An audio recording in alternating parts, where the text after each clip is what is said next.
Hyderabad Indira park వద్ద ధర్నా చౌక్ వద్ద supreme court ఇచ్చిన ఎస్సీ వర్గీకరణ తీర్పుకు వ్యతిరేకంగా మాల న్యాయవాదులు నిర్వహించిన మాలల మహాధర్నాకు మద్దతు తెలిపి వారికి నిమ్మరసం ఇచ్చి దీక్షను విరమింపచేశారు మాల మహానాడు జాతీయ అధ్యక్షులు మాల ప్రజా సంఘాల జేఏసీ చైర్మన్ జి చెన్నయ్య. వారితో పాటు మాల మహానాడు రాష్ట్ర అధ్యక్షుడు మన్నె శ్రీధర్ రావు, మాల ప్రజా సంఘాల జేఏసీ వర్కింగ్ చైర్మన్ రమేష్ తదితరులు పాల్గొన్నారు.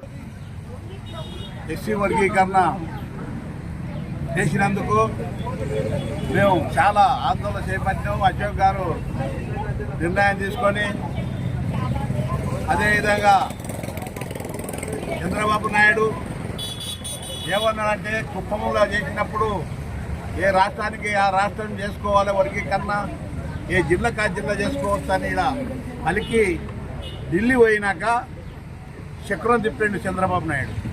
ఏంటంటే అక్కడ వెంకయ్య నాయుడు ఉన్నాడు, చంద్రబాబు నాయుడు ఉన్నాడు, అందరూ కూడుకొని మోడీ అమిత్ షా కూడా ఉన్నాడు.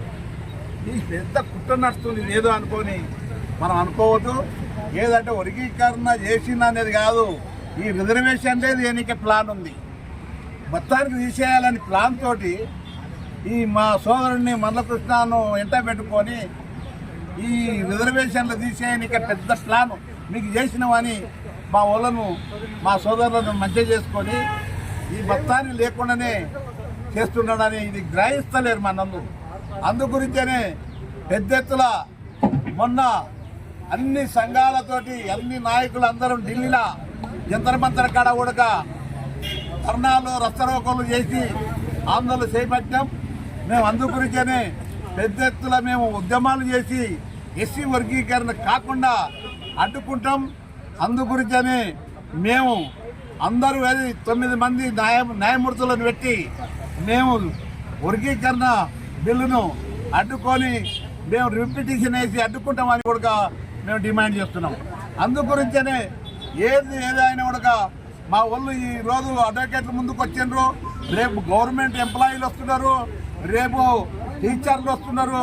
అందరూ అన్ని జాతీయుల అన్ని ఏ దాంట్లో ఉన్న అందరూ ఏడు ఎక్కువయ్యి మా జాతికి ఉండే రాబోయే కాలాల్లో మా జనరేషన్కు కాకుండా పోతున్నామని మా బాధ. అందు గురించనే పెద్ద ఎత్తున మూవ్మెంట్ చేసి మా ఉద్యమాలు చేసి మా హక్కులు మేము సాధించుకుంటామని మేము మాట్లాడుతున్నాం.